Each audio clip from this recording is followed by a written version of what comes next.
제가 들려드릴 152번째 소설은요, 리처드 바크의 갈매기의 꿈입니다. 원제목은 조나단 리빙스턴 시걸입니다. 리처드 바크는 미국 작가고요. 공군 파일럿이었어요. 상업 비행사 자격증을 갖고 있어서 3,000시간의 비행 경력을 쌓았습니다. 1958년부터 자유기고가로 비행 잡지 편집일을 했고요.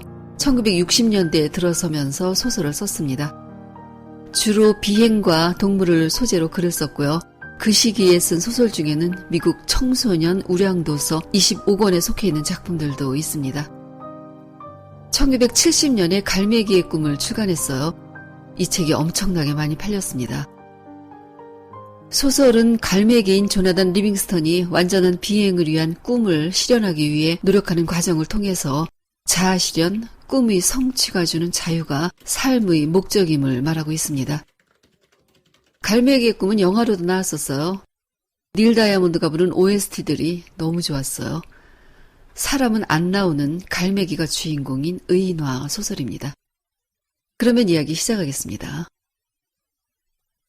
찬란하게 떠오른 태양이 부드러운 바다 위에 금빛 광선을 그으며 반짝이는 아침. 수천 마리의 갈매기 떼가 해변으로부터 바다 위를 이리저리 날면서 먹이를 얻기 시작했어요. 그들에게는 오늘도 살기 위한 바쁜 하루가 시작되었습니다. 조나단 리빙스턴은 그날 아침 일찍부터 나는 연습을 하고 있었어요. 조나단은 다른 갈매기들과는 달랐습니다. 대부분의 갈매기들은 비상의 가장 단순한 사실 이상의 것은 배우려 하지 않았어요. 그들이 중요하게 생각하는 건 나는 것이 아니라 먹이를 구하는 거였습니다.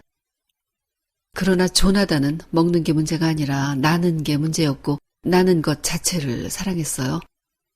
이런 생각은 다른 새들과 어울릴 수 있는 방법이 아니었습니다. 조나단의 부모는 걱정이 많았어요.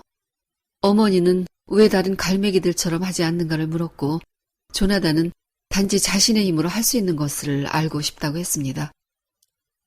아버지는 이제 겨울이 올 거고 그러면 고기잡이배도 없어지니 물고기는 바다 깊은 곳에서 헤엄칠 것이고 갈매기는 그럴 때 먹이를 구하는 법을 배워야 한다고 했어요. 내가 날아야 하는 이유는 먹고 살기 위해서라는 걸 잊지 말라고 강조했어요.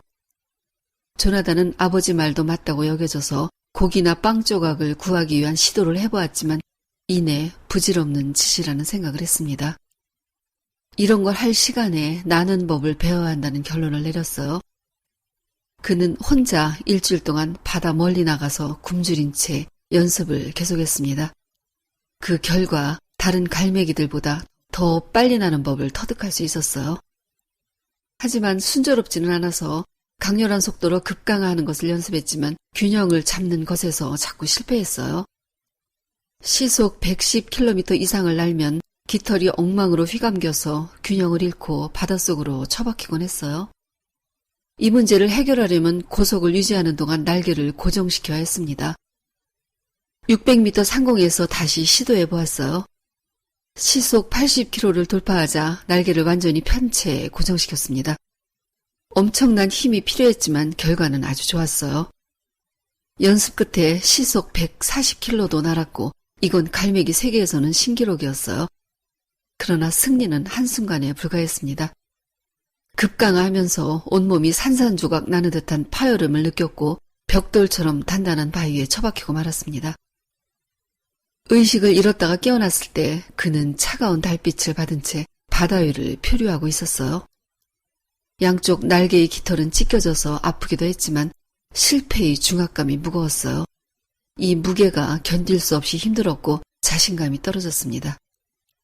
자신은 그저 한 마리 갈매기일 뿐 한계가 있으며 빨리 날려면 매처럼 짧은 날개를 가졌어야 했고 물고기 대신 쥐를 먹고 살아야 했는데 자신의 신체는 그렇지가 않았어요. 아버지 말처럼 이제 이 어리석음에서 벗어나 다른 갈매기들에게로 돌아가서 불쌍하고 능력이 한계 있는 갈매기로 만족하며 살아야 한다고 생각했습니다. 이 순간부터 한 마리 착실하고 평범한 갈매기가 되기로 결심했어요. 그는 돌아가려고 다시 날았습니다. 어둠 속을 날아가는데 어디선가 갈매기는 어둠 속을 날지 않는다는 엄숙한 목소리가 들려왔어요. 개의치 않으려고 했지만 그 목소리는 어둠 속을 날려면 올빼미와 같은 눈을 가져야 한다고 말하고 있었습니다. 그때 조나단에게 강한 영감이 떠올랐어요. 짧은 날개, 매우 짧고 강한 날개, 이게 해답이었습니다. 이제 취해야 할 행동은 날개의 대부분을 접고 오직 날개 끝만으로 날아야 하는 거였어요. 조나단은 어두운 바다의 창공 700m까지 올라갔습니다. 실패나 죽음을 생각할 겨를 없이 앞날개를 몸에 꽉 붙이고 날개 끝만을 바람 속으로 펴고 수직으로 급강하했습니다. 바람이 미친 듯이 머리에 부딪혀 왔어요. 시속 140km, 190, 220. 좀 전에 보통의 갈매기로 살고자 했던 맹세를 깨뜨린 것에 양심의 가책이 느껴지지도 않았어요. 그런 맹세는 평범하고 순종하는 갈매기들이나 지키는 거였고 스스로 실천하며 배워서 뛰어난 경지에 도달하는 갈매기에겐 필요하지 않았습니다. 태양이 떠오를 무렵까지도 조나단은 연습을 했어요. 1500m 상공에서 340km로 일직선 강화 비행을 했습니다. 이 속도에서 실패한다면 자신의 몸뚱이가 산산조각이 날 것을 알면서도 낙하를 강행했습니다. 그에게 있어서 속도는 힘이었고 기쁨이었고 순수한 아름다움이었어요. 멈출 수가 없었습니다. 조나단은 1500m 상공에서 340km로 하강하여 아침 먹이를 찾아다니는 갈매기 떼의 한가운데를 쏜살같이 직진하여 꿰뚫고 나갔습니다. 더 높이 2400m까지 올라가 급강하 연습을 했어요. 해가 저물도록 고개 비행을 했습니다. 공중회전, 저속횡전, 바람개비 돌기, 맴돌며 강하하기, 여러 가지 비행법을 익혔어요. 그러나 그날 밤 해변이 갈매기 떼에게로 돌아왔을 때 그에게는 추방 명령이 내려졌습니다. 무책임하고 무모한 행동을 하여 갈매기족의 존엄과 전통을 거역한 제목이었어요. 갈매기는 먹기 위해 태어났으며 그것을 제외한 또 다른 이유는 없다는 거였습니다. 조나단은 멀리 떨어진 벼랑으로 쫓겨나서 혼자 지내야 했습니다. 슬프고 고독했는데 이유는 추방 때문이 아니라 다른 갈매기들이 비상의 기쁨을 믿지 않기 때문이었어요. 그는 거기서 매일매일 꾸준히 새로운 것을 배웠습니다. 고속 낙하로 바다 밑 30m 깊이에 있는 물고기를 잡을 수 있어서 고깃배를 쫓아가거나 상한 빵 부스러기를 쪼아먹지 않아도 되었어요. 공중에서 잠자는 법을 배웠고 조정하는 법도 더 익혔는데 이런 것들은 힘으로만이 아니라 정신을 조정할 수 있어야 가능하다는 것도 알게 되었습니다. 그러던 어느 날 2마리 갈매기가 찾아왔어요. 그들은 훌륭한 비행기술로 날고 있었습니다. 조나단을 자신들이 무리로 데려가려고 왔다고 했어요. 이제 새로운 과정을 시작할 때라면서 지금보다 더 잘 날 수 있을 거라고 했습니다. 조나단은 그들과 함께 상공으로 높이 날아올라 완전히 어두워진 캄캄한 밤하늘을 날아 그곳을 떠났습니다. 천국과도 같은 곳. 조나단은 이 천국 같은 새로운 곳에서 새로운 갈매기들과 비행기술을 배웠어요. 거기 있는 갈매기들은 새로운 목표와 성취를 위해 최선의 노력들을 하고 있었으며 조나단은 배워야 할 것들이 많았습니다. 거기서 썰리반을 만났어요. 썰리반은 동료이자 스승이 되어주었습니다. 썰리반은 갈매기들이 평범한 삶을 아쉬워했어요. 평생 먹는 것과의 싸움, 무리 속에서의 권리다툼으로 시간을 보내다가 더 높은 고귀한 이상적 삶이 있다는 걸 알기도 전에 생명이 끝나버린다는 것, 그렇게 끝나버리는 수많은 삶을 아쉬워했습니다. 지금 이 세상에서 배우는 것을 통해 다음 세상을 선택할 수 있다고 했어요. 그곳엔 치앙이라는 원로갈매기가 있었어요. 치앙은 나이가 더함에 따라 늙기는커녕 도리어 능력이 강화되어 더 잘날 수 있었어요. 소문에 의하면 치앙은 이제 여기를 떠나 한층 더 위의 세계로 옮겨가게 된다고 했습니다. 조나단은 치앙에게 지금 여기가 하늘이 아니라 애당초 하늘이라는 건 없는 것 아니냐고 질문했어요. 치앙은 인자한 얼굴로 맞다고 했습니다. 하늘은 장소나 시간이 아니라 충만함으로 가득 찬 완벽한 경지를 가리키는 거라고 했어요. 날아서 완전한 속도에 도달하는 순간 하늘에 닿기 시작할 것이며 그 완전한 속도는 빛의 속도라고 그 속도에는 한계가 없고 한계가 없는 것이 완전한 거라고 말했습니다. 치앙은 돌연 사라져서 저만치 15m쯤 떨어진 곳에 가 있다가 다시 사라지더니 조나단 옆에 와 있었습니다. 그는 순간이동을 하고 있었어요. 놀라워하는 조나단에게 날아서 이동하는 것만 염두에 두지 말고 시간과 장소에 매이지 않는 한계없는 하늘의 비행을 이야기했습니다. 순간이동의 비결은 먼저 자신의 육체의 능력이 한정되어 있지 않다고 생각하는 데서 시작해야 하며 마음에 매이는 것을 없애라고 했습니다. 심연에 내재하고 있는 본성은 아직 쓰여지지 않은 숫자가 한계를 갖지 않듯 무한한 것이며 시공을 초월하여 아무 장소에나 순간적으로 도달할 수 있음을 알아야 한다고 말했어요. 조나단은 밤낮 없이 연습했지만 서 있는 지점에서 깃털 폭만큼도 이동할 수가 없었어요. 치앙은 날 수 있다고 믿지 말고 난다는 걸 이해하라고 했습니다. 조나단은 점차 자신이 완전함과 무한히 발전할 수 있음을 진심으로 믿기 시작했어요. 그러자 커다란 충격과도 같은 기쁨이 느껴졌으며 눈을 뜨자 치앙과 함께 낯선 해변에 서 있었습니다. 치앙은 순간이동을 해낸 조나단을 축하해 주었어요. 다른 갈매기들은 경외의 눈으로 조나단을 보았습니다. 자기들이 서 있던 자리에서 조나단이 사라지는 걸 목격했기 때문이었어요. 그들이 축하가 부담스러웠지만 설리반은 조나단에게 내가 얼마나 특별한 갈매기인가를 인식시켜 주었습니다. 이제는 시간에 관한 연구를 시작하라고 했어요. 그렇게 되면 과거와 미래를 자유롭게 비행할 수 있으며 참된 사랑과 진실의 의미를 알게 될 거라고 했습니다. 한 달쯤 지났을 때 원로갈매기 치앙이 그곳을 떠났어요. 떠나면서 조나단에게 끊임없이 남에게 사랑을 베풀라는 말을 남겼습니다. 조나단은 사랑의 의미와 본질을 깊이 생각할수록 자신이 떠나온 땅으로 돌아가고 싶었습니다. 자신이 고통스럽게 터득한 것을 기회를 얻고 싶어하는 다른 갈매기들에게 나누어 주는 것이야말로 사랑을 실천하는 방법이라고 생각했어요. 설리반과의 이별이 아쉬웠지만 떠나기로 결심하고 설리반과 그곳의 갈매기들과 작별했습니다. 추방당했을 때 있었던 벼랑쯤에 왔을 때 플래처 린드를 만났어요. 플래처도 조나단처럼 추방된 갈매기였어요. 장난삼아 우두머리의 주위를 선에 비행했다고 추방됐다고 했습니다. 플래처는 왜 혼자 새롭게 날면 안 되는가에 대해 분노하고 있었어요. 조나단은 이 상황을 이해했고 플래처를 위로해 주었습니다. 그들은 너를 추방하면서 스스로 마음의 상처를 입었을 것이니 그들을 용서하고 이해하라고 말했어요. 이걸 지금은 알 수 없겠지만 언젠가는 스스로 깨닫게 될 것이라고 말해주었습니다. 플래처는 조나단처럼 날고 싶어했고 배우고 싶어했어요. 조나단은 그를 제자로 받아들이면서 배운 후엔 언제든 그들에게 돌아가 날 수 있도록 도와주어야 한다고 조건을 달았어요. 플래처는 열심히 의욕적으로 배웠어요. 3개월이 지나자 조나단의 제자들은 6으로 늘어났습니다. 이들은 다 추방당한 갈매기들이었어요. 그들은 나는 기쁨을 알고 싶어 했고 호기심만큼 열심히 노력했어요. 조나단은 그들을 가르치며 정확한 비행은 우리 진정한 자유를 제한하는 모든 것을 제거해야 한다고 강조했어요. 생각의 사슬을 끊어버리고 육체의 사슬도 끊어버린 자유로운 상태를 가르쳤습니다. 갈매기들은 고된 훈련 속에서 늘어나는 실력으로 인해 배움에 대한 열망이 채워졌습니다. 한 달이 더 지났을 때 조나단은 갈매기 떼에게 돌아가고 싶었으나 이들은 다 추방된 갈매기들이었으므로 갈 수 없었어요. 한번 추방되면 다시 돌아갈 수 없는 게 갈매기 떼의 규칙이었어요.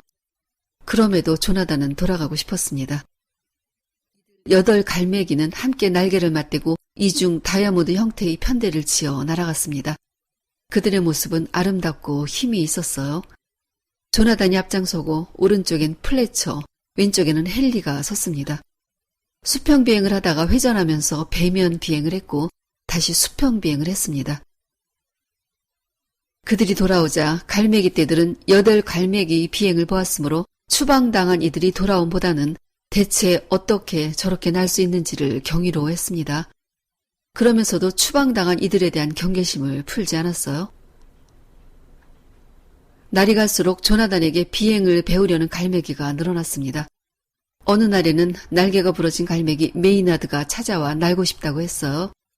조나단은 너는 자유로운 갈매기이므로 못 날 이유가 없다고 했습니다. 메이나드는 하늘을 날게 되었어요. 1,000마리 갈매기들이 모여 메이나드가 나는 것을 바라보았어요. 그리고 메이나드를 날게 한 조나단이 연설을 기다렸습니다. 조나단은 연설을 했어요. 난다는 것은 갈매기들이 정당한 권리며 자유는 존재의 본질이라는 것.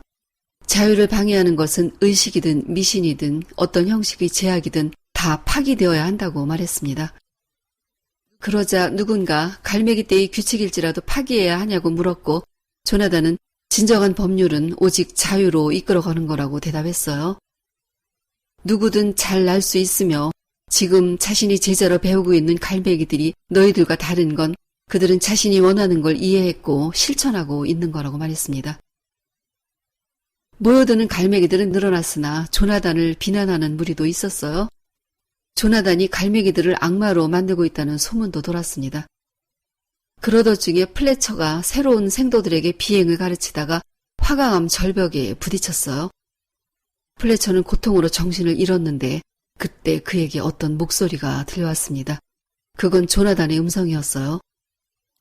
너는 지금 죽지 않고 살아있는 것이며 이 경험이 너의 의식을 급격히 변화시킬 거라는 소리였습니다. 여기 남아있거나 더 어려운 비행을 배우기 위해 다른 데로 가는 것에 대한 너의 선택이 남았다고 했습니다. 플래처는 이곳에서 더 가르치겠다고 당당히 말했고 그 순간 정신이 돌아왔어요. 그가 살아나자 조나단이 죽은 자를 살려내는 위대한 갈매기 아들이라는 소문이 퍼졌습니다. 어떤 갈매기들은 살아난 플래처와 조나단을 악마라고 죽이려고까지 했어요. 플래처는 조나단에게 이렇게 광폭한 자들을 어떻게 도울 수 있는지를 물었습니다. 조나단은 그들 각자에게 깃들어 있는 선을 발견해야 한다고 말했어요. 그들로 하여금 그들 자신 속에 있는 선을 볼 수 있도록 도와주는 것, 그게 사랑이라고 말했습니다. 조나단은 플래처가 그들이 선생이 되어야 한다고 했어요. 그들은 자신들의 스승을 원하고 있다고 했습니다. 이제 자신이 너에게 가르쳐 줄 것은 없으며 앞으로는 혼자 자아를 발견해야 한다고 했어요. 말을 마친 조나단은 빛을 내며 예전의 취향이 사라진 것처럼 그 자신도 허공으로 홀연히 사라졌습니다. 플래처는 갈매기들에게로 갔어요. 자신에게 배우려는 갈매기들에게 자유에 대해 이야기한 후 수평 비행부터 가르치기 시작했습니다. 그는 한계가 없다고 말했던 조나단을 생각했어요. 그 말이 맞았음을 이제 확실히 알 수 있었습니다. 플래처의 얼굴에는 미소가 떠올랐고 완전한 것을 향한 그의 걸음은 이미 시작되고 있었습니다. 소설은 여기까지입니다. 이 소설은 원래 3부까지 되어 있었어요. 그런데 40여 년이 더 지난 후인 2014년에 리처드 바크는 4부를 이었었습니다. 저는 3부까지가 좋았어서 4부는 간단히 알려만 드리겠습니다. 조나단이 떠난 후 플래처와 조나단이 제자였던 갈매기들은 계속 가르쳤어요. 갈매기 사회에서는 조나단을 우상화하기도 했고요. 믿지 못하겠다는 부류들도 있었습니다. 시간이 지났고 이후 플래처의 제자 앤서니로 이어졌고요. 앤서니가 삶에 대한 회의를 느끼고 자살을 하려고 할 때 조나단이 나타나요. 조나단의 아름다운 비행은 앤서니에게 삶에 대한 새로운 눈을 열어준다는 내용으로 4부가 끝납니다. 조나단 리빙스턴, 그에게 여러 가지 의미를 둘 수 있어요. 난세의 혁명가, 새로운 문화의 선구자, 불가능의 도전에서 이뤄내는 성취자 등등. 기존의 의식을 벗어나는 것에는 용기가 필요하고요. 그건 매우 어렵죠. 근본을 흔들 만큼의 거대한 변화. 우리는 이걸 우리 일상으로 가져올 수 있습니다. 우리가 바꾸고 싶은 우리 고정관념 혹은 고질적인 습관에서의 탈출. 평생 우리는 이걸 하려고 꽤 노력했죠. 다만 소득이 확실치 않아서 좌절하곤 했습니다. 소설에서 설리반이 한 유명한 말이 있어요. 높이 나는 새가 멀리 본다. 이 문구는 우리가 학창시절에 책상 위에 써서 붙여놓기도 했었죠. 저도 붙여놨었어요. 이 말이 맞긴 맞습니다. 그러나 높이 난다는 것의 의미를 시간이 지나면서 수정하게 되었죠. 물론 높이 난다는 걸 다른 사람보다 높이가 아니라 내 의지 문제로 생각하기까지 시간이 오래 걸리긴 했어요. 설리반과 치앙 그리고 조나단은 자유로운 영혼의 추구를 강조했어요. 높이 난다는 걸 눈에 보이는 성과로 생각한다면 한계에 치중하게 됩니다. 한계가 없는 비행, 내 의지를 자유롭게 다룰 수 있다면 적어도 지금보다는 잘하게 될 겁니다. 다만 다른 사람들이 태클이 우리를 좌절에 빠지게 합니다. 사람들은 조언을 많이 해요. 과거의 실수를 상기시켜서 실패할 거라는 두려움을 갖게 하고요. 지금 네 나이엔 무리라는 말로 기운을 빠지게도 하고요. 너희 형편에 그건 안 될 거라는 애매한 판단도 해주고요. 그런데요, 이런 건 받아들여야 하는 조언이 아닙니다. 나의 가치를 다른 사람이 마음대로 평가하게 두면 안 되죠. 일단 그곳에서부터 용감해져야 하지 않을까 합니다. 시작이 반이잖아요. 또 그 시작은 내가 정하는 거고요. 시작은 100만 번이라도 다시 할 수 있습니다. 오늘은 여기까지입니다. 듣느라고 수고하셨어요. 좋은 책 가지고 다시 만나요.